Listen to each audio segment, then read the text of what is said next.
Hello and welcome to the Minimum Competence episode for Monday, August 10th, 2026. I'm your host for today, Andrew Leahy, an assistant teaching professor of law at Drexel Klein School of Law. On today's episode, the Senate confirms Todd Blanche as Attorney General by a single vote. Justice Alito says he's staying put and won't time his retirement for a successor, and New Jersey's $2.5 billion PFAS settlements win court approval. Let's remember, fight for the things that you care about, but do it in a way that will lead others to join you. And read today's legal news.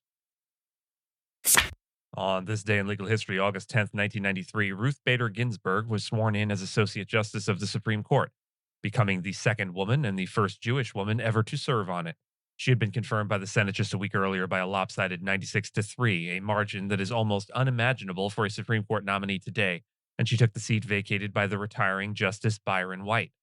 Ginsburg reached the court after one of the most consequential legal careers of the 20th century, much of it spent as a litigator, dismantling sex discrimination brick by brick. In the 1970s, as head of the ACLU's Women's Rights Project, she argued a series of cases before the very court she would later join, persuading an all-male bench to recognize that treating men and women differently under the law often rested on nothing but stereotype. She was strategic and incremental, sometimes choosing male plaintiffs to show that gender lines cut both ways.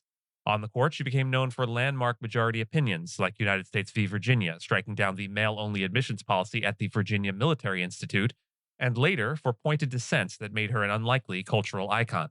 The significance of August 10th, 1993 is a fitting frame for today's news because it raises a question the court is wrestling with right now: when justices come and when they go. Ginsburg famously declined to retire during President Obama's second term, confident she could outlast the political moment. When she died in September of 2020, President Trump filled her seat, shifting the court's balance for a generation. That episode turned strategic retirement from an academic debate into a live and painful one. And it's the exact debate hanging over our second story today. Ginsburg's life is a reminder both of how much a single justice can shape the law and how fraught the timing of a lifetime appointment has become. The Senate has confirmed Todd Blanche as Attorney General, ending one of the most bruising cabinet fights of Trump's second term, with a razor-thin 50-49 vote taken overnight on Saturday. We followed this saga from the beginning: the tense confirmation hearing, the stalled committee vote, the 11th hour deal to rescind the anti-weaponization fund, and this is where it lands. Two Republicans, Susan Collins of Maine and Lisa Murkowski of Alaska, symbolically broke ranks and voted no, citing concerns ranging from the Epstein files to that $1.8 billion fund. Senator Bill Cassidy provided the decisive vote, saying Blanche was the best option the president was likely to offer. Blanche, you'll recall, was Trump's personal criminal defense lawyer before joining the Justice Department, and that's the heart of why this was so contested. The concern is that the nation's top law enforcement officer would serve the president personally rather than the law. The significance is twofold. First, the margin itself, a single vote with defections from the president's own party, again, if only symbolically. It signals just how uneasy even some Republicans were about Blanche's independence. Second, remember what it took to get here. Blanche had to formally dismantle a controversial initiative to win confirmation. But as Democrats pointed out, that was an executive branch promise, not a law, and the same executive branch can simply revisit it. So Blanche takes office as Attorney General, having made a concession whose durability is genuinely uncertain, if not outright questioned. Confirmed, but on the narrowest possible terms and with the questions about his independence very much unresolved. Justice Samuel Alito has put an end to a summer of retirement speculation, confirming that he intends to stay on the Supreme Court. Quote, "Obviously, I'm here for another term," the 76-year-old justice said in an interview published by the Wall Street Journal in their editorial pages. The speculation had reached a fever pitch back in June when a veteran Supreme Court reporter's pre-written retirement story was published by mistake and then quickly retracted, but the talk never fully died down. What makes Alito's statement legally and politically interesting is what he pushed back on. He explicitly rejected the suggestion that he would time his retirement strategically, stepping down now while President Trump is in office and Republicans control the Senate, so that a younger conservative could be confirmed to replace him and hold the seat for decades. And that is exactly where today's Ginsburg anniversary comes crashing in. Justice Ginsburg made the opposite bet. She declined calls to retire while President Obama could name her successor. And when she died in 2020, a president of the opposite party filled her seat and reshaped the court. That history is precisely why so many now urge aging justices to retire strategically. Alito is declining to play that game, at least publicly.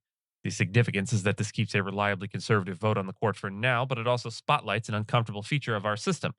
Lifetime tenure means the timing of a single retirement can shape constitutional law for a generation, and we increasingly expect justices to make that intensely personal decision with one eye on the electoral calendar. And finally, a federal judge has approved more than $2.5 billion in settlements that New Jersey reached with DuPont, Chemours, Corteva, and 3M to resolve claims over contamination from PFAS.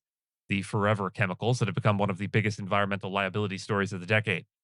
Chief U.S. District Judge Renee Marie Bum signed off on Friday, ending a legal battle that began back in 2019.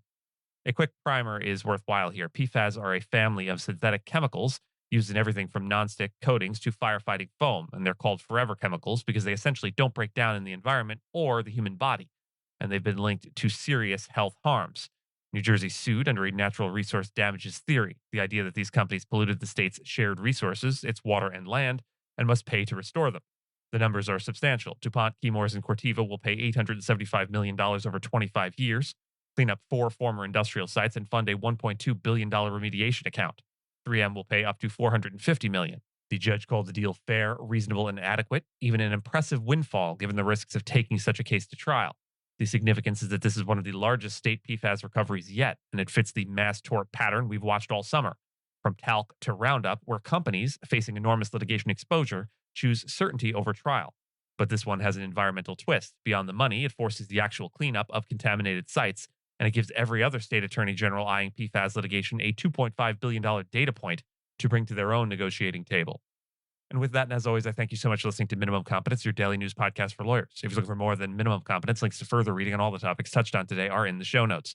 And reviews go a long way towards helping new listeners to find our show. If you have a moment, leave a rating or review on your podcast player. We'd sure appreciate it. And if you know someone that might be interested in the story we cover, consider sending them the episode. But remember, nothing here should be construed as legal advice because it is certainly never that.